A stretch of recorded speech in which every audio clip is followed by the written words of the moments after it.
சோத்திரம் ஆண்டவரே. தலைகளை தாழ்த்தி ஜெபம் செய்வோமா? மறவாமல் நினைப்பவரே இயேசையா, நிறைவேற்றி முடிப்பவரே. என்னை மறவாமல் நினைப்பவரே இயேசையா, நிறைவேற்றி முடிப்பவரே. நீ நம்ப பண்ணின உந்தன் வாக்குகளை நினைத்து நிறைவேற்றுவி. நீ நம்ப பண்ணின உந்தன் வாக்குகளை நினைத்து நிறைவேற்றுவி. உடன்படிக்கையின் தேவன், நீர் உண்மையில் பிசகாதவர். உடன்படிக்கையின் தேவன், நீர் உண்மையில் பிசகாதவர். என் தாவீதுக்கு நான் பொய் சொல்லேன் என்று சொல்லி சொன்னதை நிறைவேற்றுவீர். என் தாவீதுக்கு நான் பொய் சொல்லேன் என்று சொல்லி சொன்னதை நிறைவேற்றுவீர். மறவாமல் நினைப்பவரே இயேசையா, நிறைவேற்றி முடிப்பவரே. மறவாமல் நினைப்பவரே இயேசையா, நிறைவேற்றி முடிப்பவரே. சொன்னதை செய்து முடிப்பீர், நீர் முடித்து தீர்க்கு மட்டும் கைவிட மாட்டீர். சொன்னதை செய்து முடிப்பீர், நீர் முடித்து தீர்க்கு மட்டும் கைவிட மாட்டீர். என் கையை கொண்டு தொடங்கினதெல்லாம் என் கையை கொண்டே நிறைவேற்றுவீர். என் கையை கொண்டு தொடங்கினதெல்லாம் என் கையை கொண்டே நிறைவேற்றுவீர். மறவாமல் நினைப்பவரே இயேசையா, நிறைவேற்றி முடிப்பவரே. மறவாமல் நினைப்பவரே இயேசையா, நிறைவேற்றி முடிப்பவரே.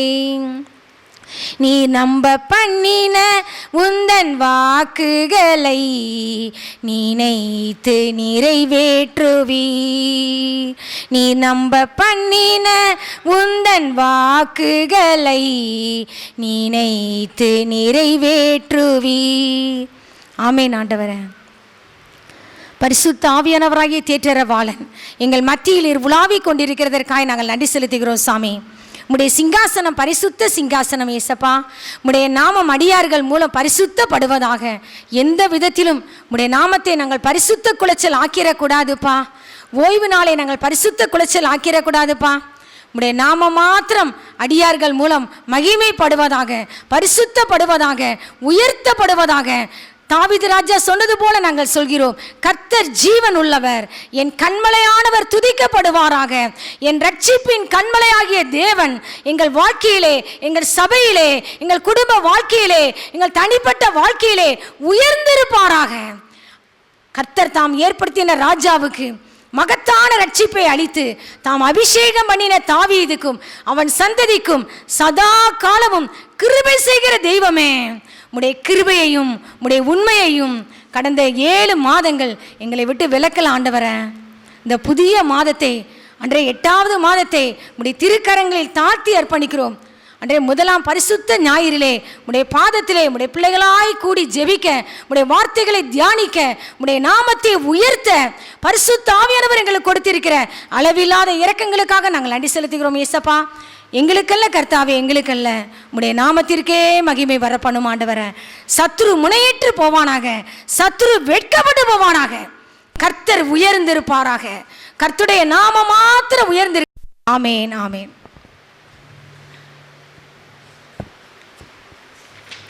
தேவனுடைய வார்த்தைக்கு நேராய் நாம் கடந்து செல்லலாமா?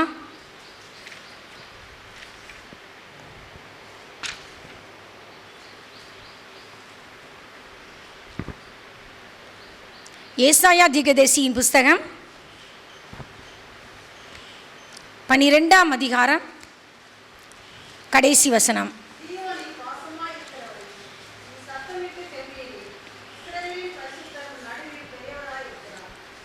ஹல்லேலூயா. ஒருவர் வாசிக்கலாமா?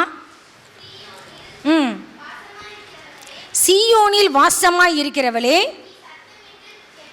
நீ சத்தமிட்டு கெம்பீரி, இஸ்ரவேலின் பரிசுத்தர் உன் நடுவில் பெரியவராயிருக்கிறார். ஹல்லேலூயா.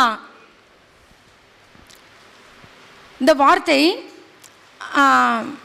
நான் 10th ஸ்டாண்டர்ட் படிக்கும்போது ஆண்டவர் என்னோடு பேசின வார்த்தை, ஒரு நாள் மறக்க முடியாது. நான் 10th ஸ்டாண்டர்ட் படிக்கும்போது அம்மாவை கோயில்பட்டி மாற்றிருந்தாங்க, இங்கே மாற்றிருந்தாங்க. அப்போ என்னையும் என் தம்பியையும் அருப்புக்கோட்டை அவனை எஸ்பிகே பாய்ஸ் ஸ்கூல்லையும் என்னை கேர்ள்ஸ் ஸ்கூல்லையும் சேர்த்துருந்தாங்க. அப்போது என் ஃப்ரெண்டுகிட்ட நான் பரிமாறும்போது வெண்பொங்கல் எடுத்து அவள் தட்டில் கொஞ்சோளவு வச்சுட்டேன். வசவு வஞ்சா பாருங்கள், பயங்கர வசவு திட்டு, என்னால் கேட்கவே முடியல, கண்ணீர், ஒரே கண்ணீர். அப்போ நான் மேலே போய் பைபிள் எடுத்து திறந்துட்டு நான் கண்ணீரோடு அழுதுகிட்டே இருக்கேன், கண்ணில் கண்ணீர் வந்து கொண்டே இருக்கிறது. அப்போ எங்கள் அக்கா கீழே, எங்கள் அக்காட்ட எதுக்குமா அவளை வஞ்சிக்கிட்டே இருக்கேன்னு அவனை, ஆமாம் உங்கள் தங்கச்சி மாதிரி வெண்பொங்கலை எடுத்து எதில் போட்டுட்டா, அதனால தான் திட்டிகிட்டு இருக்கேன் அப்படின்னு. ஒரே செகண்டு தான் திறந்த பொழுது ஒரே வார்த்தை, சீயோனில் வாசமாய் இருக்கிறவளே, நீ சத்தமிட்டு கம்பீரி, இஸ்ரவேலின் பரிசுத்தர் உன் நடுவில் பெரியவராயிருக்கிறார். ஹல்லேலூயா. ஒரே வார்த்தை. எங்கே போனது அழுகை தெரியவே இல்லைங்க, ஒரே செகண்ட் தான். வஞ்ச வசம்லாம் எனக்கு எதுனா வஞ்சாங்கலாம் தெரியாது, கண்ணீரை துடைத்த வார்த்தை. இவன் நீ ஏமா அழுதுகிட்டு இருக்க, நீ ஏமா மனிதனுடைய வார்த்தையை நீ ஏன் பார்த்துக்கிட்டு இருக்க, நீ எங்கே போனா? நான் வாசம் பண்ணுறது அருப்புக்கோட்டை, ஆனால் ஆண்டவர் என்ன சொல்கிறாரு? சீயோனில் வாசமாய் இருக்கிறவளே. ஆண்டவர் எங்கெங்க வாசம் பண்ணுறாரு? அவர் இருக்கிற இடம் சீயோன். தன்னுடைய பிள்ளைகளையும் சீயோனில் வாசமாக இருக்கிறத ஆண்டவர் பார்க்குறாரு. அவரோட தானே நம்ம இருக்கிறோம். அதான் பவுலையா சொல்கிறாரு, நம்முடைய ஜீவன், என்னுடைய ஜீவன் கிறிஸ்துவுடனே கூட தேவனுக்குள் மறைந்திருக்கிறது. நம்முடைய ஜீவனாகி கிறிஸ்து வெளிப்படும் போது நீங்களும் அவரோட கூட மகிமையிலே வெளிப்படுவீர்கள். என் ஜீவன் கிறிஸ்துவுடனே கூட பிதாவாகிய தேவனுக்குள் மறைந்திருக்கிறது. அவர் எங்கே வாசம் பண்றாரோ அங்கதான் நான் வாசம் பண்றேன். எபேசியர் 2ஆம் அதிகாரம் 5-6 சொல்லப்பட்டிருக்கு, தம்முடைய கிருபையின் மகா மேன்மையான ஐஸ்வரியத்தை வருங்காலங்களில் விளங்க செய்வதற்காக கிறிஸ்து இயேசுவுக்குள் நம்மை அவரோடே கூட எழுப்பி உன்னதங்களிலே அவரோடே கூட உட்காரவும் செய்தார். செய்வார் சொல்லப்படலை, செய்தார். இப்போ நம்ம எங்கே இருக்கிறோம்? உலக பிரகாரமா சரீர பிரகாரமா? நம்ம இந்த பூலோகத்தில் மந்தித்தோப்பு ஆண்டவருடைய பரிசுத்த ஆலயத்தில் நம்ம வீற்றிருக்கிறோம். ஆனால் என்னுடைய ஆவியும் உங்களுடைய ஆவியும் எங்கே உட்கார்ந்து இருக்கிறது? கிறிஸ்துவின் வலது பார்சத்திலே உட்கார்ந்து இருக்கிறோம். இதுதாங்க கிருபையின் மகா மேன்மையான ஐஸ்வர்யம். உன்னதங்களிலே அவரோட கூட உட்காரவும் செய்தார். சகல துரைத்தனங்களுக்கும் அதிகாரத்துக்கும் தலைவர் கர்த்தர். அவரோட கூட நீங்களும் நானும் அப்பாவுடைய வலது பார்சத்தில் நம்ம உட்கார்ந்து கொண்டு இருக்கிறோங்க. மனிதர்கள் பேசின வார்த்தைகள்லாம் ஒரு செகண்ட். மனிதர் தூற்றும் போது உம்மில் மகிழ செய்பவரே, மனிதர் தூற்றும் போது உம்மில் மகிழ செய்பவரே, அதை தாங்கிட பலன் கொடுத்து தயவாய் அணைப்பவரே, அதை தாங்கிட பலன் கொடுத்து தயவாய் அணைப்பவரே, என்னை ஆட்கொண்ட இயேசு உம்மை யார் என்று நான் அறிவேன். ஆமென். ஆண்டவர் எனக்கு ஆச்சரியம். நம்ம அருப்புக்கோட்டையில் இருக்கிறோம், நான் ஆண்டவர் கூப்பிட்றேன். எனக்கு சியோன்லாம் அப்போலாம் எக்ஸ்பிளனேஷன்லாம் தெரியாது. இப்போ இருக்கிற நாலேஜ்லாம் அப்போவே ரொம்பலாம் கிடையாது. ஓரளவு ஆண்டோடைய கிருபையினால் ஆண்டவர் சொல்கிறாரு, சீயோனில் வாசமாய் இருக்கிறவளே, என்னமா அழுதுட்டு இருக்க? நீ சத்தமிட கம்பீரி. ஏன்னா ஓ நடுவுல இஸ்ரவேலின் பரிசுத்தர் பெரியவராய் இருக்கிறார். நீ யாரை பார்த்துக்கிட்டு இருக்கிற? சாத்தானுடைய தூஷணங்களை நீ கவனித்துக் கொண்டிருக்கிறாயோ? நீ முன்னேற முடியாது. மனிதனுடைய தூஷணத்திற்கு பயப்படாதே. அவர்கள் தூஷணங்களால் நீ கலங்காதே. பொட்டு பூச்சி அவர்களை அரித்து விடும்.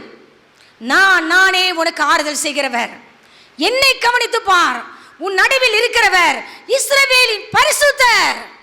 அவர் பெரியவர் ஐயா, யோனாவிலும் பெரியவர். உலகத்தில் இருக்கிறவனிலும் உங்களில் இருக்கிறவர் பெரியவர். மரியாதை பார்த்து தேவதூதன் என்ன சொன்னார்? அவர் பெரியவராய் இருப்பார். அவர் உன் வாழ்க்கையிலும் என் வாழ்க்கையிலும் அவர் பெரியவராய் இருப்பார். பெரியவர் எனக்குள்ளே, மகா பெரியவர் எனக்குள்ளே, பெரியவர் எனக்குள்ளே, மிகவும் பெரியவர் எனக்குள்ளே. பெரியவர் நமக்குள்ள வாழ்ந்து கொண்டிருக்கும் பொழுது நம்ம அற்ப காரியங்களுக்காக நம்ம கவலைப்பட்டு ஒவ்வொரு வார்த்தைக்கும் நம்ம பதில் சொல்லணும் நம்ம நினச்சிக்கிட்டு இருக்கிறோம். ஆனால் ஆண்டவர் ஒரு வார்த்தையும் பிரதியுத்தரமா சொல்லவே இல்லைங்க. அடிக்கப்படும்படி கொண்டு போகப்படுகிற ஒரு ஆட்டுக்குட்டியை போலவும், தன்னை மயிர் கத்தரிக்கிறவனுக்கு முன்பாக சத்தமிடாதிருக்கிற ஆட்டுக்குட்டியை போலவும் அவர் தம்முடைய வாயை திறவாதிருந்தார். ஹல்லேலூயா. இப்படிதான் ஆண்டவர் அடியாளை பழக்குவித்தார் குழந்தையாய் இருக்கும் பொழுதிலிருந்து. அதற்கு முக்கிய காரணம் என்னுடைய தாய். என்னையும் தம்பி என்ன ஜெபம் பண்ணாங்களாம் எங்களுக்கு தெரியவே தெரியாது. தலையில் கை வச்சு டெய்லி படுக்கும்போது ஜெபம் பண்ணி விடுவாங்க. தாயினுடைய ஜெபம் எல்லாவற்றையும் விட கர்த்தர் தாயின் எரேமியா தீர்க்கதரிசியை பார்த்து என்ன சொன்னார்? நான் உன்னை தாயின் வயிற்றில் உருவாக்கும் முன்னே உன்னை அறிந்தேன். நீ கர்ப்பத்திலிருந்து வெளிப்படும் முன்னே நான் உன்னை பரிசுத்தம் பண்ணி உன்னை ஜாதிகளுக்கு தீர்க்கதரிசியாக கட்டளையிட்டேன். தாயின் வயிற்றில் உருவாக்கும் முன்னே உன்னையும் என்னையும் அறிந்தவர். உலக தோற்றத்திற்கு முன்னே உன்னையும் என்னையும் அறிந்தவர். அவரை பாருமா, உன் நடுவில் அவர் பெரியவராய் இருக்கிறார். ஒரே செகண்ட் தாங்க எவ்வளவு அழுகை வந்தது தெரியுமா? எங்கே போனது அழுகை? கண்ணீரை துடைக்கிற வார்த்தை, அது ஜீவனும் வல்லமையும் உள்ள வார்த்தை. எபிரேயர் 4:12 தேவனுடைய வார்த்தை எப்படிப்பட்டது என்று வாசிப்போமா? எபிரேயர் 4:12 தேவனுடைய வார்த்தையானது அது ஜீவனுள்ள வார்த்தைங்க, அது வல்லமையுள்ள வார்த்தை. இருபுறமும் கருக்குள்ள எந்த பட்டயத்திலும் கருக்கானதாயும் ஆத்துமாவையும் ஆவியையும் கணுக்களையும் ஊனையும் பிரிக்கத்தக்கதாக உருவ குத்துகிறதாயும் இருதயத்தின் நினைவுகளையும் யோசனைகளையும் வகை அறிக்கிறதாயும் இருக்கிறது. நம்ம எச்சரிக்கிற வார்த்தை. தாவீது ராஜா சொன்னார் அல்லவா, அன்றியும் உம்முடைய வார்த்தைகளால் மிகவும் எச்சரிக்கப்படுகிறேன் உமது அடியேன். அவைகளை கை கொள்கிறதினால் மிகுந்த பலன் உண்டு. ஆண்டவருடைய வார்த்தையை கை கொண்டு நடக்கிறதுனால நமக்கு மிகுந்த பலன் உண்டுங்க. கர்த்தர் எனக்கு துணையாய் இராவிட்டால் என் ஆத்துமா சீக்கிரமாய் மௌனத்தில் வாசமணி இருக்கும். உமது வேதம் என் மன மகிழ்ச்சியாய் இராதிருந்தால் என் துக்கத்திலே நான் என்றோ அழிந்து போயிருப்பேன். வார்த்தைங்க, ஒவ்வொன்றுக்கும் வார்த்தை தான். மனிதர்கள் பேசும் தூசண வார்த்தைகளால் கலங்கி போக வேண்டாம் என்று ஆவியானவர் சொல்கிறார். இஸ்ரவேலின் பரிசுத்தர் உன்னடிவில் பெரியவராயிருக்கிறார். அவர்தான் உங்களை பார்த்து சொல்கிறார், அக்காலத்திலே நீ சொல்வது, கர்த்தாவே நீர் என் மேலே கோபமா இருந்தீங்கப்பா, இப்போ உங்களுடைய கோபம் என்னை விட்டு நீங்கிற்று, என்னை தேற்றுறீங்க, நீங்க தான் என்னுடைய ரட்சிப்பு, நீரே என் பலன், நான் ரட்சிப்பின் ஊற்றாகி உம்மிடத்திலிருந்து தண்ணீரை, மகிழ்ச்சியோட ஜீவ தண்ணீரை நான் மொண்டு கொள்வேன். தாவீது ராஜா சொல்கிறார், ஜீவ ஊற்று உம்மிடத்தில் இருக்கிறது, உம்முடைய வெளிச்சத்திலே வெளிச்சம் காண்கிறோம். அதே போல ஆண்டவர் சொல்கிறார், என்னை விசுவாசிக்கிறவன் உள்ளத்தில் இருந்தும் ஜீவ தண்ணீர் உள்ள நதிகள் புறப்பட்டு ஓடும். உன் வார்த்தைகள் மற்றவர்களை வாழ வைக்கிறதா, இல்ல பட்டய குத்துக்கள் போல் பேசிக் கொண்டிருக்கிறோமா மற்றவர்களை? என் வாயின் வார்த்தைகள் எல்லாம் பிறர் காயம் ஆற்ற வேண்டும். அவரோ ஒரு வார்த்தையும் பிரதியுத்தரமாக சொல்லவில்லை. நம்முடைய நீதி எல்லாம் அழுக்கான கந்தை. நம்ம நியாயத்தை எடுத்து வச்சு போராடணும் நம்ம விரும்புகிறோம். நம்ம நியாயம்லாம் எடுபடாதுங்க. அவங்க ஏற்றிட்டு வருவாங்க. ஆனால் ஆண்டவர் சொல்கிறார், உன் பக்கத்தில் 1000 பேரும் உன் வலது புறத்தில் 10,000 பேர் விழுந்தாலும் அது உன்னை அணுகாது. அவரே தேவனால் நமக்கு ஞானமும் நீதியும் பரிசுத்தமும் மீட்புமானார். இரண்டாவதாக ஆண்டவருடைய வார்த்தைக்கு நேராக கடந்து செல்வோம். ஏசாயா இல்ல, செப்பனியா 3ஆம் அதிகாரம் 15, 16, 17. கர்த்தர் உன் ஆக்கினைகளை அகற்றி உன் சத்துருக்களை விலக்கினார். இஸ்ரவேலின் ராஜாவாகிய கர்த்தர் உன் நடுவிலே இருக்கிறார். இனி தீங்கை காணாதிருப்பாய். நெக்ஸ்ட் வசனம் ஷைனிமா வாசி சத்தமா வாசி பாபா. அந்நாளிலே எருசலேமை பார்த்து பயப்படாதே என்றும் சீயோனை பார்த்து உன் கைகளை தளர விடாதே என்றும் சொல்லப்படும். உன் தேவனாகிய கர்த்தர் உன் நடுவில் இருக்கிறார். அவர் வல்லமையுள்ளவர், அவர் ரட்சிப்பார். அவர் உன் பேரில் சந்தோஷமாய் மகிழ்ந்து தம்முடைய அன்பின் நிமித்தம் அமர்ந்திருப்பார். அவர் உன் பேரில் கம்பீரமாய் களி கூறுவார். அதுக்கு முந்தின வசனங்களை நம்ம பார்த்தோம்னா, கர்த்தர் ஒரு கூட்ட ஜனத்தை மீதியாக வைக்கிறாரு. அவங்களிடத்துல ஆண்டவர் என்ன எதிர்பார்க்கிறார் தெரியுமா?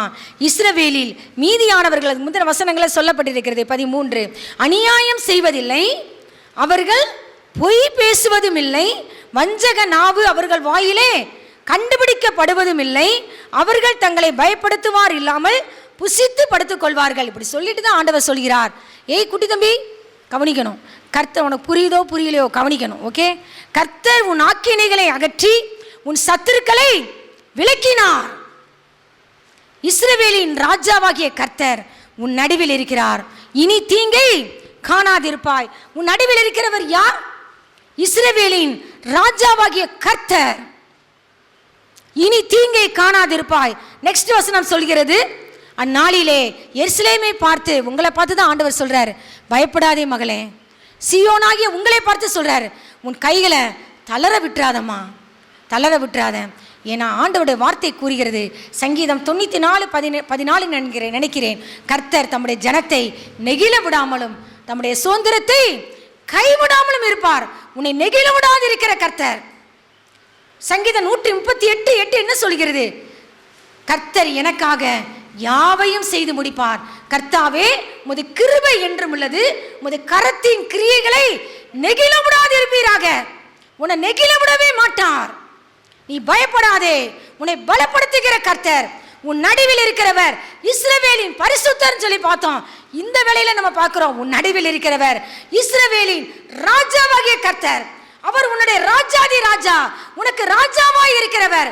அவர் யெசூரனுக்கு ராஜாவாய் இருந்தார். அவர் யெசூரனின் ராஜா. நெக்ஸ்ட் வசனம் 17வது வசனம் வாசிக்கலாமா?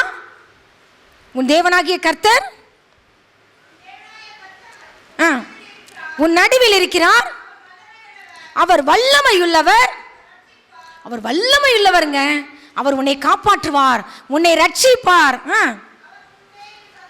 அவர் உன் பேரில் சந்தோஷமாய் மகிழ்ந்து தம்முடைய அன்பு நிமித்தம் அமர்ந்து இருப்பார். அவர் உன் பேரில் கம்பீரமாய் களி கூறுவார். தம்முடைய அன்பு நிமித்தம் என் மேலையும் உங்க மேலே என்ன செய்வாரா? அமர்ந்து இருப்பார். ஆண்டவர் நம்மள சொல்றாரு, நீங்கள் அமர்ந்து இருந்து நானே தேவன் என்று அறிந்து கொள்ளுங்கள், ஜாதிகளுக்குள்ளே உயர்ந்திருப்பேன், பூமியிலே உயர்ந்திருப்பேன் சொன்ன கர்த்தர் இந்த இடத்துல சொல்றாரு, தம்முடைய அன்பு நிமித்தம் உன் மேல நான் அமர்ந்து இருப்போமா. ஏசாயா 62 சொல்லப்பட்டிருக்கு, அவரை அமர்ந்திருக்க விடாதே. வசனம் ஒவ்வொரு இடத்துல ஒவ்வொரு விதமா சொல்லப்பட்டிருக்கும். அதற்கு ஏற்றாற் போல் சில நேரங்களில் மூடனுக்கு அவன் மதியினத்தின்படி மறு உத்தரவு கொடுன்னு சொல்வாரு. சில நேரம் அவன் மதியினத்தின்படி மறு உத்தரவு கொடாதே. நீதிமொழிகளை சொல்லப்பட்டிருக்கும். ஏங்க அவர் அமர்ந்திருக்க விடக்கூடாது?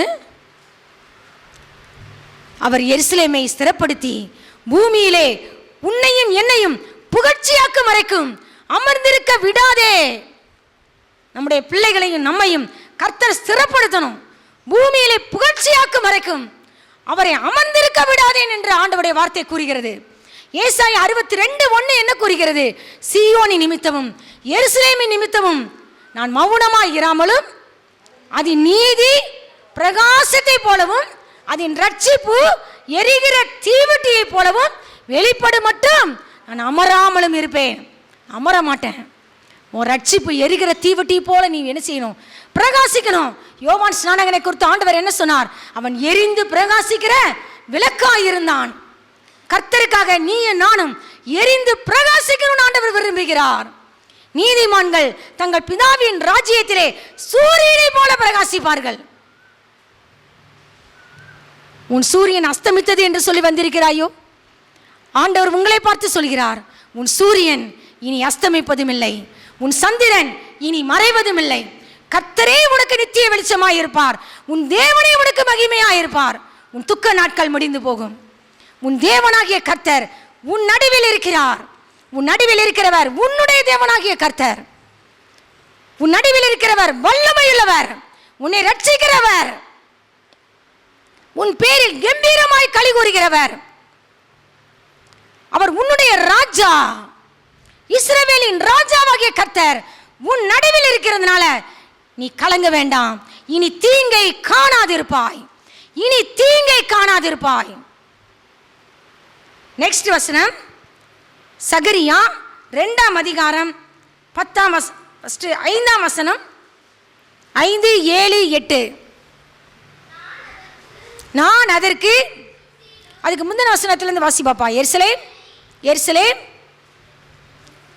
தன் நடுவில் கூடும் மனுஷரின் திரளினாலும். 3ஆவது வசனம் சகரியா 2, 3, 4.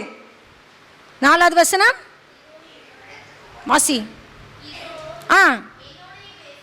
என்னோட பேசின தூதன் புறப்பட்ட போது வேறொரு தூதன் அவரை சந்திக்கும்படி புறப்பட்டு வந்தான். இவனை அவர் நோக்கி, நீ ஓடி அந்த வாலிபனிடத்தில் சொல்ல வேண்டியது என்னவென்றால், எருசலேம் தன் நடுவில் கூடும் மனுஷரின் திரளினாலும் மிருக ஜீவன்களின் திரளினாலும். அதாவது ஆண்டவர் என்ன சொல்றாரு? எருசலேம் என்ன செய்யும்? திரளான மனுஷர்கள் இருப்பாங்க. மிருக ஜீவன்களின் திரளினால மதிலில்லாத பட்டணங்கள் போல வாசஸ்தலமாகும். நெக்ஸ்ட் வசனம், நான் எப்படி இருக்க போறேன் தெரியுமா? அதற்கு சுற்றிலும், எருசலேமை சுற்றிலும், உன் குடும்பத்தை சுற்றிலும், எருசலேமாகிய சபையை சுற்றிலும் எப்படி இருக்க போறார் ஆண்டவர்? அக்கினி சுவராய் இருப்பேன், அக்கினி மதிலாய் இருப்பேன், உன் நடுவிலே மகிமையாய் இருப்பேன். ஹல்லேலூயா. இதுதாங்க ஆண்டவருடைய விருப்பம். உன்னை சுற்றிலும் அக்கினி மதிலாய் இருக்கணும்னு ஆண்டவர் விரும்புகிறார். உன் நடுவில் மகிமையாய் இருப்பேன் என்று ஆண்டவர் விரும்புகிறார். நெக்ஸ்ட் வசனம், நெக்ஸ்ட் வசனம் ஸ்வீட்டி பாப்பா வாசிமா. 7ஆவது வசனம் வாசி. 5 வாசிமா. நான் அதற்கு சுற்றிலும் அக்கினி மதிலாய் இருந்து அதன் நடுவில் மகிமையாய் இருப்பேன். 7ஆவது வசனம், பாபிலோன் குமாரத்தின் இடத்தில் குடியிருக்கிற சீயோனே உன்னை விடுவித்துக்கொள். வாசி. பிற்பாடு எப்பங்க மகிமை உண்டாகும்? நீ குடியிருக்கிற இடம் பாபிலோன் குமாரத்தின் இடத்துல குடியிருக்கலாம். எங்க இந்த உலகத்துல தான் வாழ்ந்துகிட்டு இருக்கேன், கெட்ட ஃப்ரெண்ட்ஷிப்ட்ட நான் வாழ்ந்துகிட்டு இருக்கேன். நீ எங்க வாழ்ந்தாலும் சரி. தானியேல் வாழலையா? ஆண்டவர் சொன்னார், அவன் பாபிலோனிலே இருந்தாலும் எனக்கு சித்தம், கர்த்தருக்கு பிரியமானவன் அவருக்கு சித்தமானதை பாபிலோனில் செய்வான் சொல்லி ஏசாயா தீர்க்கதரிசியின் மூலம் ஆவியானவர் எழுதி வைத்தார். கர்த்தருக்கு பிரியமானவன் அவருக்கு சித்தமானதை நீ பாபிலோனில் இருந்தாலும் நீ செய்வாய். கோயில்பட்டியில் இருந்தாலும் செய்வாய், பரிசுத்தமான தேவர்கள் நடுவில் வாசம் பண்ணினாலும் செய்வாய், கெட்டவர்கள் நடுவிலே இருந்தாலும் செய்வாய். காரணம் சொல்லக்கூடாது. அதனால தான் நான் குடிச்சிட்டேன், அதனால தாங்க கெட்டு போயிட்டேன், இதெல்லாம் ஆண்டவர்கிட்ட சொல்ல முடியாது. பாபிலோன் குமாரத்தின் இடத்தில் குடியிருக்கிற சீயோனே, உன்னை நீ விடுவித்துக்கொள். இஸ்ரவேல் ஜனங்களை பார்த்து ஆண்டவர் சொன்னார், அவர்கள் இருதயத்திலே எகிப்திற்கு திரும்பினார்கள். கர்த்தர் எகிப்திலிருந்து கூட்டு வந்துட்டாரு. ஆனால் இருதயத்தில் அவங்க பாதியில் வரும்போது எங்கே திரும்பினாங்களாம்? நாங்கள் எகிப்தில் இருக்கிற கொம்மட்டி காய்களை நினைக்கிறோம், வெங்காயங்களை நினைக்கிறோம், பூண்டுகளை நினைக்கிறோம். எகிப்திலே பிரேத குழிகள் இல்லை என்றா இங்கே கூட்டிட்டு வந்தீர், இந்த செங்கடலில் கூட்டு வந்தீர், சாகிறதுக்காக கொண்டு வந்தீர். செங்கடலின் முன்னே செங்கடலில் எதிரிகளை பிரேதமாக்குவதற்காக ஆண்டவர் கூட்டு வந்தார்.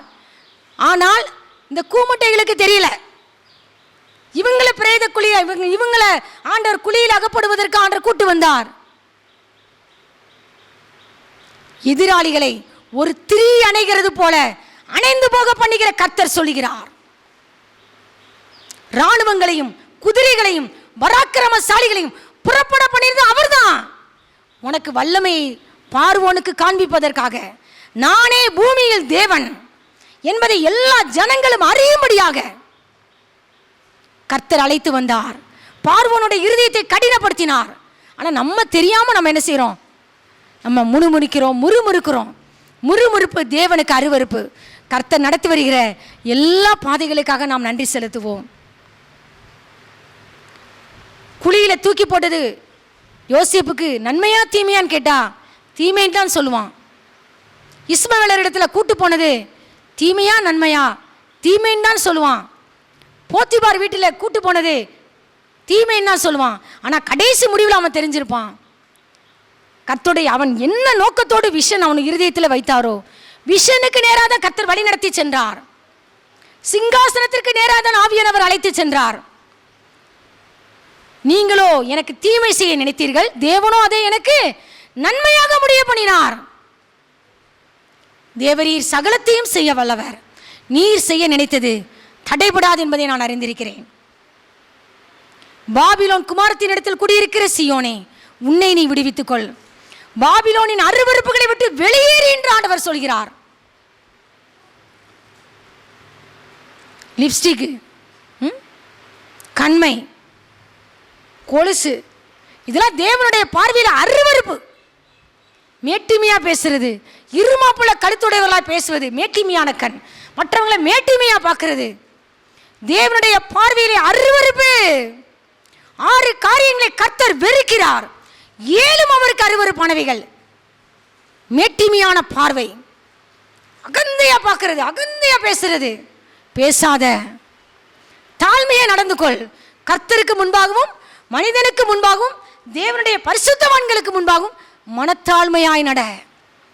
மனத்தாழ்மையை அணிந்து கொள்ளுங்கள் ஆண்டவருடைய வார்த்தை கூறுகிறது. அணிக்கு நெக்லஸ் மாதிரி நான் அணிந்து கொள்ளணுமா? மனத்தாழ்மையை அணிந்து கொள்ளணும்.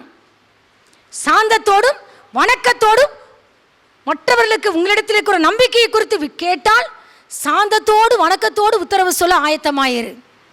திமிரா பேசாத, தாழ்மையா பேசு.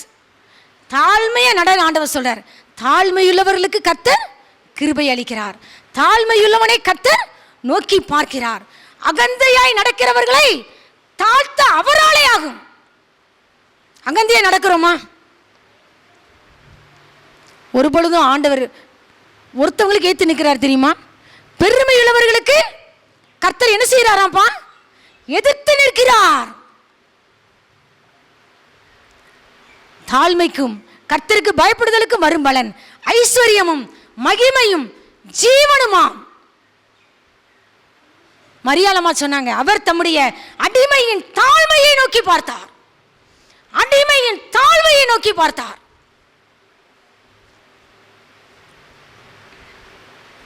தாழ்மையா நடக்கிறோமா?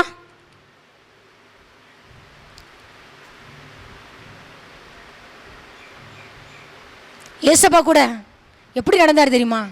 அவர் சொல்றாரு, நான் சாந்தமும் மனத்தாழ்மையுமா இருக்கிறேன். ஏங்க அவர் தாழ்மையா நடக்கணும்? அவர் யாருங்க? Majestic king. நான் மகத்துவமுள்ள ராஜா, மகத்துவத்தை அணிந்து கொண்டிருக்கிற கர்த்தர், பராக்கிரமத்தை அணிந்து கொண்டிருக்கிற கர்த்தர். பேர்ல எழுதப்பட்டிருக்கு, தொடையிலையும் வஸ்திரத்திலையும் ராஜாதி ராஜா, கர்த்தாதி கர்த்தா என்கிற நாமம் அவர் வஸ்திரத்தின் மேலும் தொடையின் மேலும் எழுதப்பட்டு இருந்தது. ஆனால் அவர் சொல்றாரு, கர்த்தர் உயர்ந்தவராய் இருந்தும் தாழ்மையுள்ளவனை நோக்கி பார்க்கிறாராம். மேட்டிமையானவனையோ ஓஹோ தூரத்துலேருந்து இவனை பார்ப்போம்பான் தூரத்துலேருந்து பார்க்குறாராம்.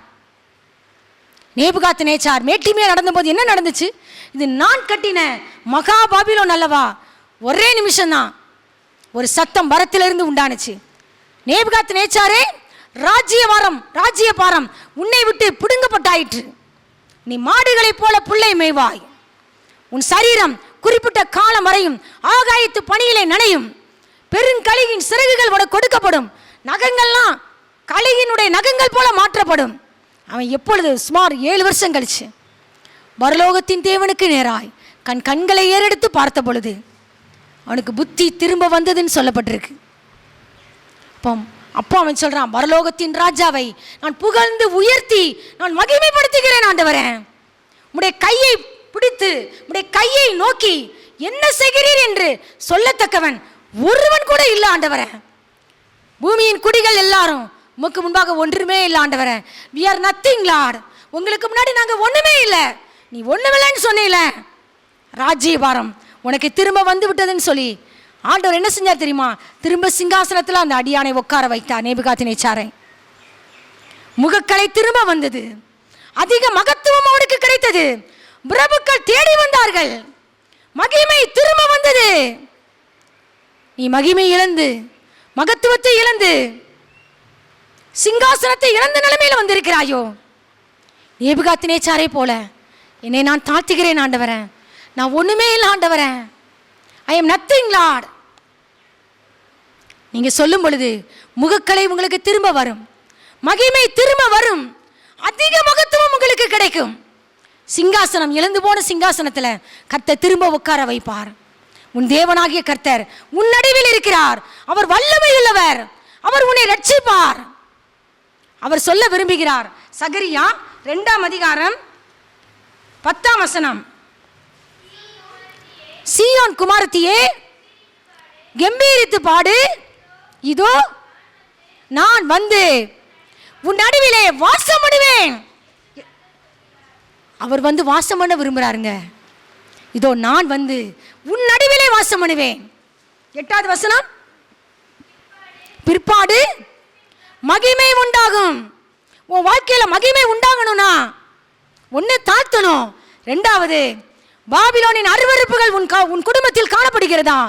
ஆண்டவர் சொன்னார், யோசுவாவை பார்த்து சொன்னார், சாபத்தீடான காரியங்கள் இஸ்ரவேல் புத்திரரின் நடுவே இருக்கிறது. இஸ்ரவேல் புத்திரர் எனக்கு துரோகம் பண்ணினார்கள்.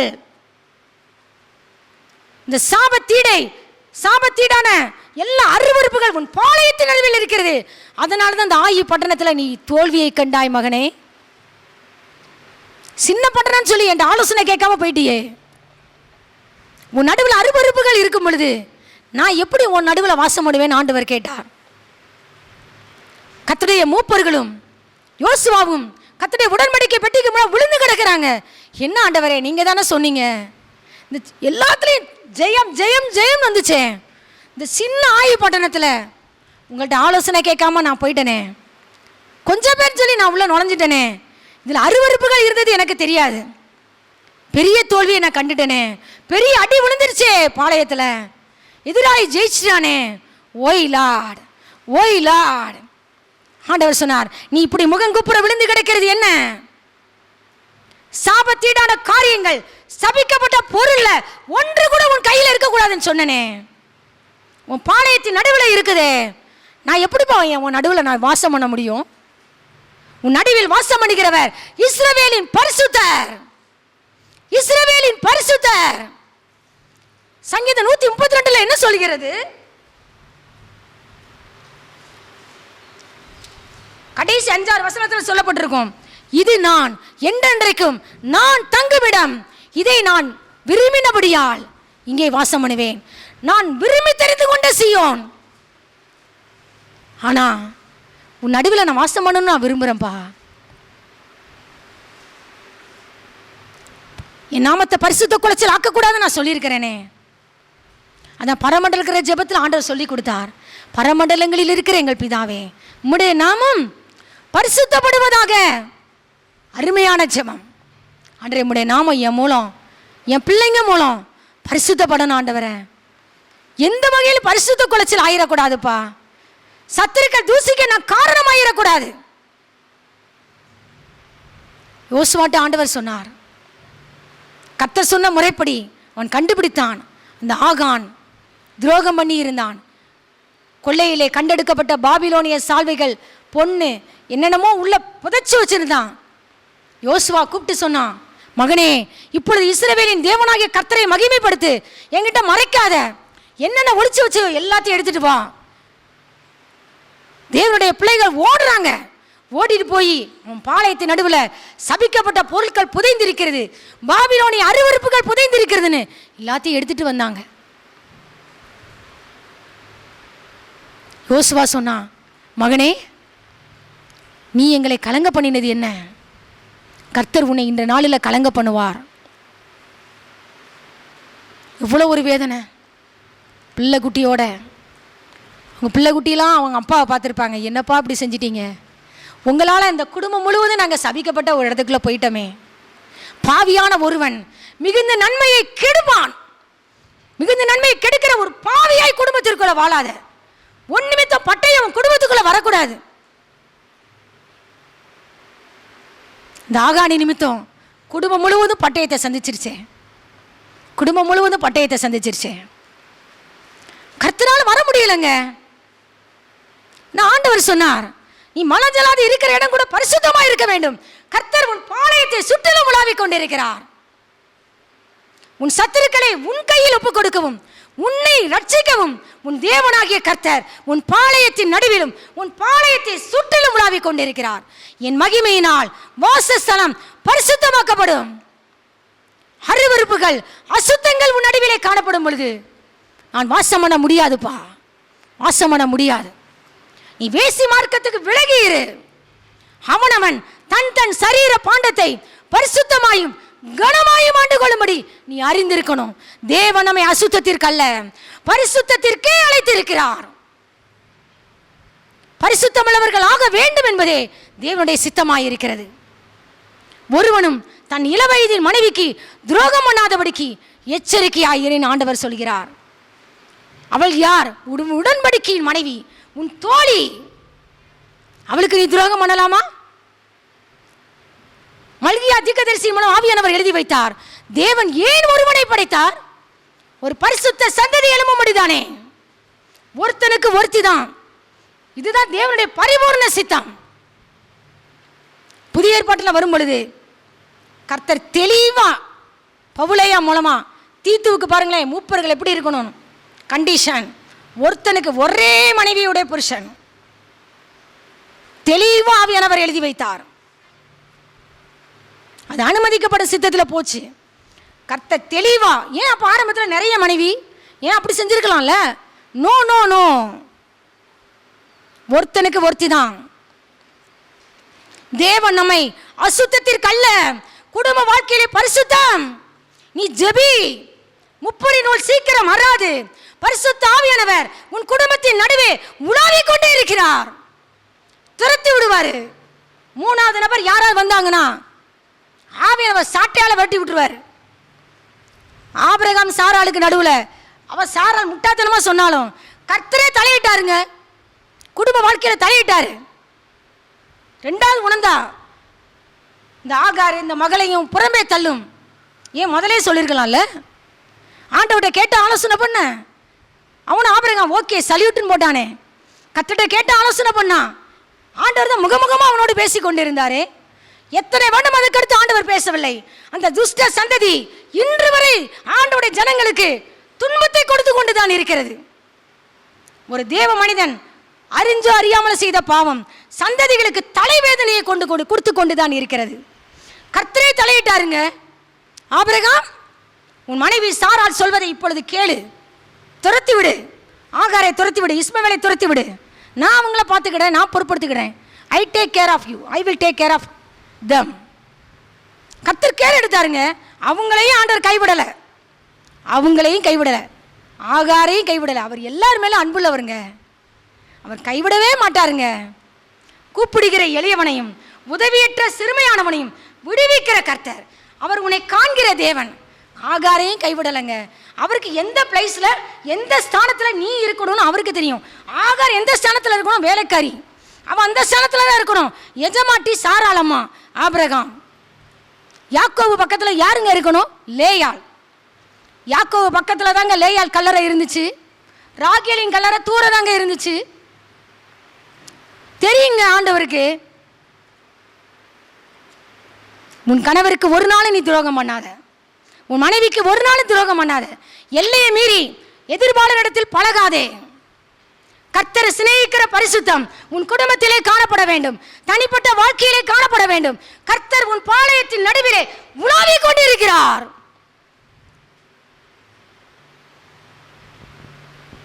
வெளிப்படுத்தல் 21:3. வெளிப்படுத்தல் 21:3.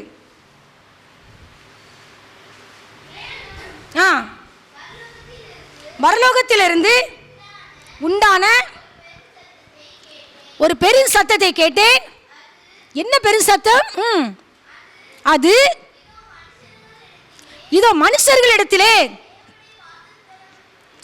தேவனுடைய வாசஸ்தலம் இருக்கிறது, அவர்களிடத்திலே அவர் வாசமாய் இருப்பார், அவர்களும்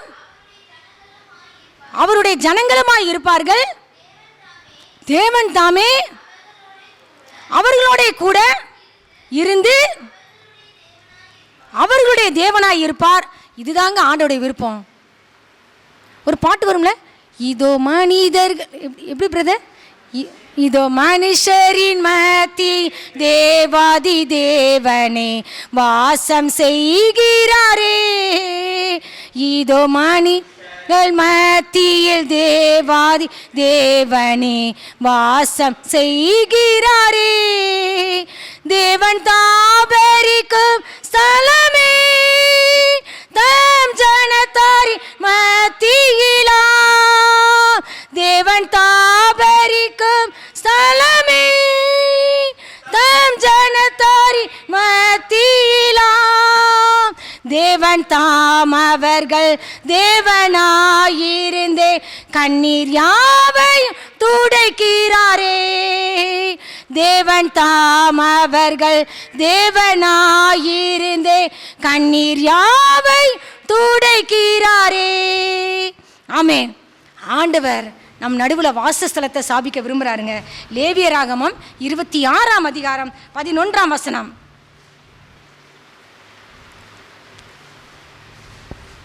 லேவியராகமம் 26:11. உங்கள் நடுவில் என் வாசஸ்தலத்தை ஸ்தாபிப்பேன். ஹல்லேலூயா. என் ஆத்துமா உங்களை அரோசிப்பதில்லை. அடுத்து பாப்பா, நான் பார்த்தீங்களா, அவருடைய விருப்பமே என்ன தெரியுமா? அவருடைய பிள்ளைங்கள் நடுவில் மனிதர்களை படைச்சது எதுக்குங்க? நம் நடுவில் உலாவும்படியாக, நம்மோடு வாசம் பண்ணும்படியாக. நம் நடுவிலே வாசம் பண்ணுகிற கர்த்தர், எனக்குள்ளே வாசம் பண்ணுகிற கர்த்தர், எனக்குள்ளே வாசமாய் இருக்கிற கர்த்தர். வாசம் பண்ணுகிறவர், வாசமாய் இருப்பவர், நம் நடுவிலே வாசம் பண்ணுகிற கர்த்தர். அப்படி திரும்ப திரும்ப ஆதியாகமத்திலிருந்து வெளிப்படுத்தல் விருப்பம், வெளிப்படுத்த விசேஷம் வரையுமே உன் நடுவிலே வாசம் பண்ண விரும்புகிறேன். நான் விரும்பி தெரிந்து கொண்ட சீயோனே, இதோ நான் வந்து உன் நடுவிலே வாசம் பண்ணுவேன். இதோ உன் நடுவிலே என் வாசஸ்தலத்தை ஸ்தாபிப்பேன். என் ஆத்துமா உங்களை அரோசிப்பதில்லை. நான் உங்கள் மேல் கண்ணோக்கமாக இருந்து உங்களை பழுகவும் பெருகவும் பண்ணி உங்களோட என் உடன்படிக்கையை திடப்படுத்துவேன். நான் உங்கள் நுகத்தடிகளை முறித்து உங்களை நிமிர்ந்து நடக்க பண்ணின உங்கள் தேவனாகிய கர்த்தர். அவர் தான் சொல்கிறார். அடுத்து ஆண்டவருடைய வார்த்தை கூறுகிறது, லேவியராகமம் 22:32. அவர் எப்படி மதிக்கப்படுறாராம் அவர் பிள்ளைங்க நடுவில்? என் பரிசுத்த நாமத்தை பரிசுத்த குலைச்சல் ஆக்காதிருப்பீர்களாக. நான் இஸ்ரவேல் புத்திரர் நடுவே பரிசுத்தர் என்று மதிக்கப்படுவேன். பார்த்தீங்களா, அவர் மதிக்கப்படுறதே பரிசுத்தர் தாங்க. உன் நடுவே பரிசுத்தர் என்று நான் மதிக்கப்படுவேன். அதனால தான் அவர் துடிப்பார். எந்த ஒரு அசுத்தம் காணப்பட்ட அவரால் தாங்க முடியாது. இஸ்ரவேல் புத்திரர் நடுவே எப்படி மதிக்கப்படுவாராம்? பூக்குட்டி சொல்லுமா, எப்படி மதிக்கப்படுவார்? பரிசுத்தர் சொல்லு. இஸ்ரவேல் புத்திரர் நடுவே பரிசுத்தர் என்று மதிக்கப்படுவேன். சொல்லலாமா? நான் இஸ்ரவேல் புத்திரர் நடுவே எப்படி மதிக்கப்படுவேன் சொல்றாரு? பரிசுத்தர், பரிசுத்தர் என்று மதிக்கப்படுவேன். நீங்கள் என்னுடையவர்களாய் இருக்கும்படி மற்ற ஜனங்களை விட்டு நான் உங்களை பிரித்தெடுத்தேன் ஆண்டவர் சொல்கிறார். அடுத்தபடியாக 2 கொரிந்தியர் 6ஆம் அதிகாரம் 14-18. 2 கொரிந்தியர் 6ஆம் அதிகாரம் 14-18. அந்நிய நுகத்திலே அவிசுவாசிகளுடன் பிணைக்கப்படாதிருப்பீர்களாக. நீதிக்கும் அநீதிக்கும் சம்பந்தம் ஏது? அந்நிய சம்பந்தம்ப்பா. அந்நிய நுகத்தில் அவிசுவாசிகளுடன் பிணைக்கப்படாதிருப்பீர்களாக. நீதிக்கும் அநீதிக்கும் சம்பந்தம் ஏது? ஒளிக்கும் இருளுக்கும் ஐக்கியம் ஏது? கிறிஸ்துவுக்கும் பேலியாளுக்கும் இசைவேது? அவிசுவாசியுடனே விசுவாசிக்கு பங்கேது? தேவனுடைய ஆலயத்துக்கும் விக்கிரகங்களுக்கும் சம்பந்தம் ஏது? திரும்ப திரும்ப அந்த வார்த்தை பாருங்க. எல்லா பகுதியிலையும் ஆண்டுறது தான். நான் உங்களுக்குள்ள அவர்களுக்குள்ளே நான் வாசம் பண்ண விரும்புகிறேன். வாசம் பண்ணி வாசம் பண்ணணும். அவர் அதுதாங்க விரும்பும். ஒவ்வொரு குட்டி உள்ளத்துக்குள்ள, இந்த குட்டி தம்பி உள்ளத்துக்குள்ள, இந்த குட்டி பூக்குட்டி, குட்டி ஷைனி, குட்டி இந்த குட்டி வாலிப தம்பி, குட்டி வாலிப தங்கச்சி, ஒவ்வொரு குட்டி பிள்ளை உள்ளத்துலையும் அவர் வாசம் பண்ணணும்னு ஆண்டவர் விரும்புகிறாரு. என் மகனே, உன் இருதயத்தை எனக்கு எதையும் ஆண்டவர் கேட்குறாரு? உன் ஹார்ட்டை எனக்கு கொடுன்னு கேட்குறாரு. ஆனால் ஹார்ட்டை நீங்கள் யாருக்கு கொடுத்துட்டு வந்திருக்கீங்கன்னு எனக்கு தெரியல. ஜீசஸ் கொடுத்துருக்கீங்களா? குட்டி தம்பி, குட்டி பாப்பா ஏசப்பா கொடுத்துருக்கிறியா? ஹார்ட்டு கொடுத்துருக்கிறியா? Very good, God bless you. குட்டி தம்பி கொடுத்துருக்கிறியா? எப்பா 2 பேரும் அழகாக மண்டையாடுறாங்க, சூப்பராக. Very good. எல்லாரும் குட்டி தம்பி குட்டி பாப்பா நீ கொடுத்துருக்கிறியா ஏசப்பாவுக்கு? ஹார்ட்டு ஃபுல்லாக கொடுத்துருக்கிறீங்களா? Very good. நீ குட்டி தங்கச்சி முழங்கால் போட்டு ஜெபிப்பியா? டெய்லி முழங்கால் போடுவியா போட மாட்டியா? டெய்லி படுக்கும்போது போடுவீங்களா? நிஜமாவா? நீ குட்டி தம்பி உண்மையா? ரியலி போடலைன்னா இன்னைக்குலேருந்து போடணும். உண்மையா? ஒரு தடவையா 2 தடவையா? 2 டைம்ஸா? நீ போடுவியா? நேர் முழங்கால் போடலைன்னா போடாதவங்க ஒப்பு கொடுப்பீங்களா? ஒப்பு கொடுப்பீங்களா?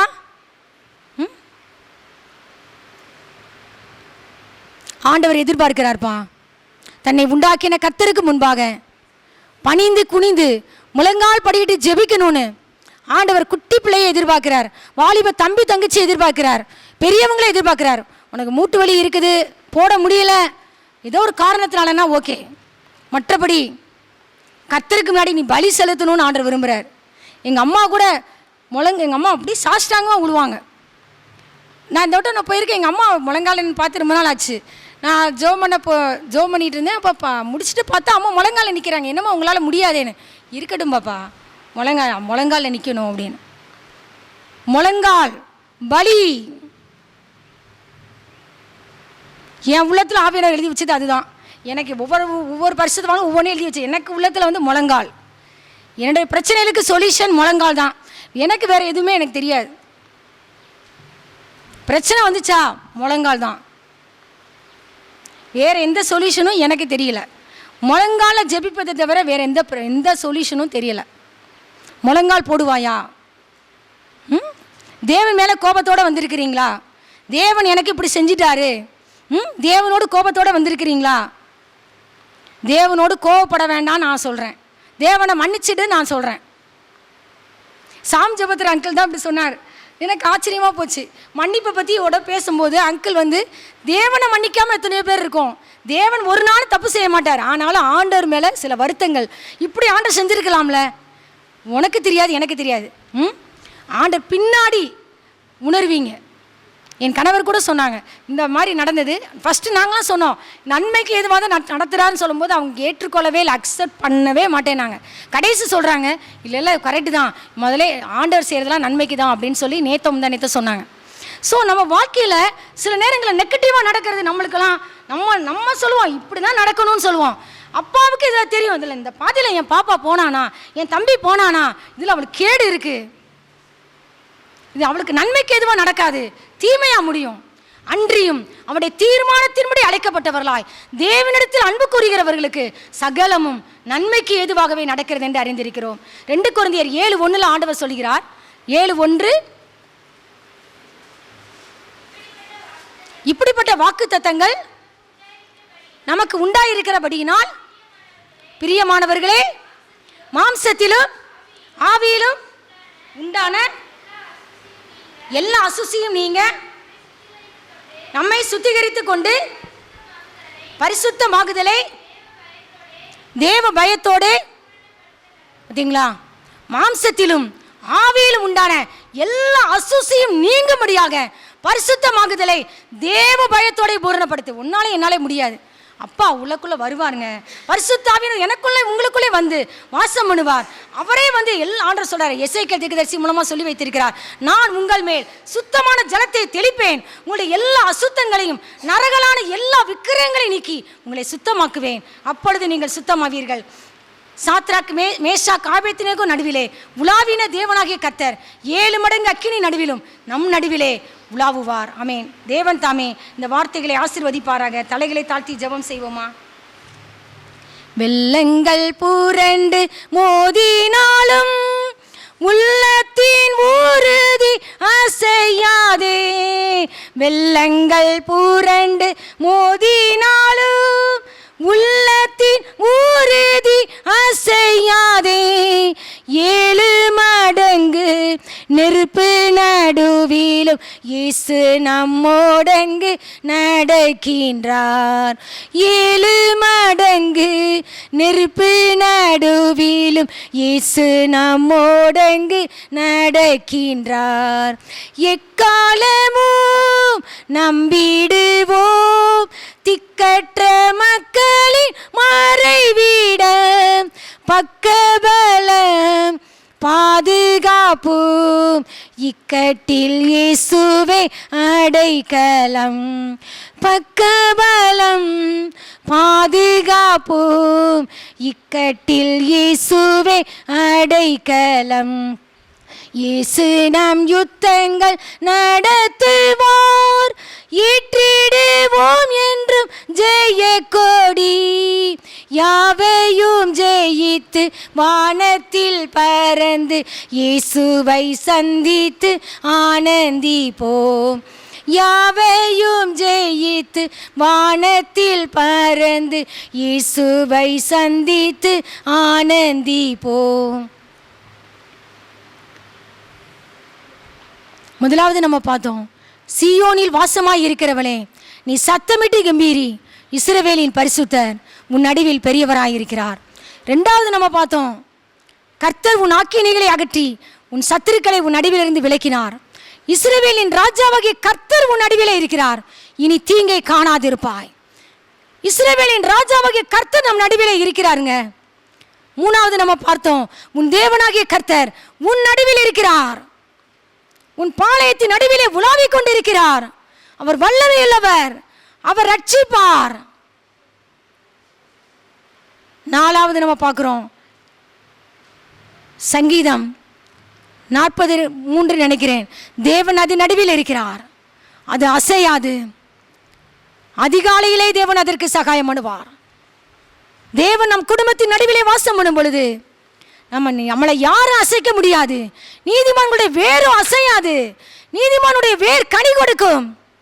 அதிகாலையிலே தேவன் நம் குடும்பத்திற்கு சகாயம் பண்ணுவார். ஆண்டவரே, பரிசுத்த ஆவியானவராகிய தேற்றரவாளன் எங்கள் மத்தியிலே உலாவிக் கொண்டிருக்கிறதற்காக நாங்கள் நன்றி செலுத்துகிறோம் சுவாமி. இந்த புதிய மாதம் 8வது மாதம் உடைய திருக்கரங்களில் தாழ்த்தி அர்ப்பணிக்கிறோம் ஏசப்பா. கடந்த 7 மாதங்கள் பரிசுத்த ஆவியானவர் பத்திரமாய் வழி நடத்தி வந்தீங்க ஏசப்பா. கண்ணின் மணி போல வழி நடத்தி வந்தீங்க.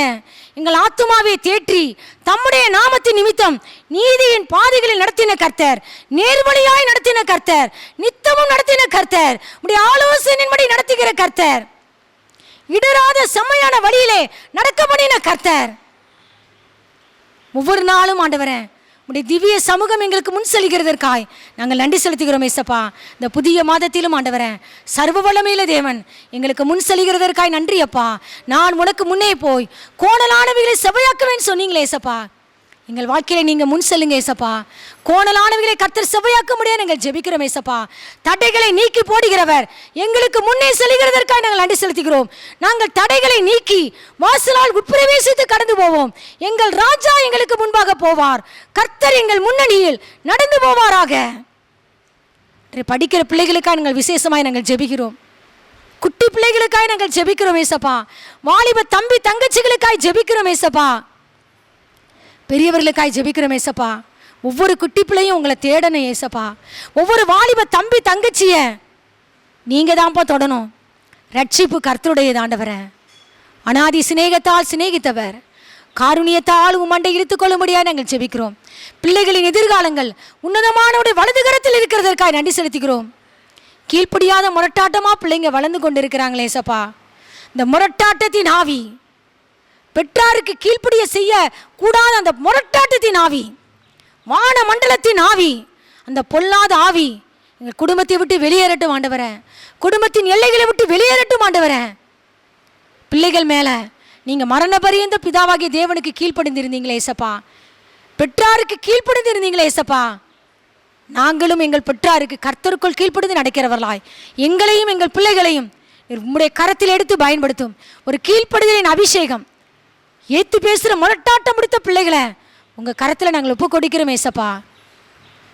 பிள்ளைங்களை நம்முடைய வலதுகரம் ரட்சிக்க வேண்டும் என்று நாங்கள் ஜெபிக்கிறோம் ஏசப்பா. அவனை அடக்க ஒருவனாலும் கூடாது இருந்தது. அந்த லேகியனாகிய பிசாசு பிடித்த மனுஷனை நீங்கள் அடக்கிட்டீங்க ஏசப்பா. வஸ்திரம் தரித்தவனாய், புது சிருஷ்டியாய், உடைய பாதத்திலே உட்கார்ந்திருக்கிறவனாய், பெரிய சுவிசேஷகனாய், தெக்கப்போடி நாடு முழுவதிலும் உடைய சுவிசேஷத்தை பரப்புகிற பெரிய சுவிசேஷகனாய் மாற்றுறது போல எங்களையும் எங்கள் பிள்ளைகளையும் சுவிசேஷகர்களாய், உடைய நாமத்தை பறைசாற்றுகிறவர்களாய், உடைய நாமத்தை மகிமைப்படுத்துகிற பிள்ளைகளாய் எங்களையும் உடைய கரத்தில் எடுத்து பயன்படுத்தணும் நாங்கள் ஜெபிக்கிறோம் ஏசப்பா. இந்த புதிய மாதத்திலே அன்றைய இன்றைய தினமும் அன்றைய இந்த புதிய மாதத்திலும் பிறந்த நாள் திருமண நாள் கொண்டாடுகிற பிள்ளைகளுக்காய் நாங்கள் ஜெபிக்கிறோம் ஏசப்பா. பிள்ளைகளுக்காய் நாங்கள் ஜெபிக்கிறோம். கர்த்தர் நித்தமும் உங்கள் பிள்ளைகளை நடத்தி மகா வறட்சியான காலங்களில் உங்கள் ஆத்மாவை திருப்தியாக்கி உங்கள் எலும்புகளை நினமுள்ளதாக்குவேன்னு சொன்னீங்களே ஏசப்பா. நீ நீர்ப்பாய்ச்சலான தோட்டத்தை போலவும் வற்றாத நீரூற்றை போலவும் இருப்பான்னு சொன்னீங்களே. உங்களுடைய நாமம் உங்கள் பிள்ளைகள் மூலம் மகிமைப்படணும் நாங்கள் ஜெபிக்கிறோம் ஏசப்பா. பரிசுத்தப்படணும் நாங்கள் ஜெபிக்கிறோம். நீ என் தாசன் இஸ்ரவேலே, நான் முன்னில் மகிமைப்படுவேன்னு சொன்னீங்களே. எங்கள் பிள்ளைகள் மூலம் உடைய நாம மகிமைப்படணும் ஆண்டவரே. இந்த மாதம் முழுவதும் உடைய பலத்த கரம், ஓங்கிய புயம் வழி நடத்த வேண்டும் நாங்கள் ஜெபிக்கிறோம். சகல கனமும் துதியும் மகிமையும் ஒருவருக்கே செலுத்துகிறோம் ஏசப்பா. உடைய சமூகத்தில் வெறுமையாக்குகிறோம், தாழ்த்துகிறோம். நீர் பெருகவும் நாங்கள் சிறுகவும் வேண்டும். கர்த்தராகிய இயேசு கிறிஸ்துவின் நாமத்தினாலே ஜெபித்து ஜெயமடிக்கிறோம் பிதாவே. ஆமேன் ஆமேன். ஆத்துமாவே கர்த்தரே ஸ்தோத்திரி. கர்த்தர் செய்த சகலபகாரங்களையும் மறவாதே. ஆமேன் ஆமேன். அவர் உமது ஆவியோடு இருப்பாராக. கர்த்தருடைய நாமத்தினாலே ஆமேன் ஆமேன்.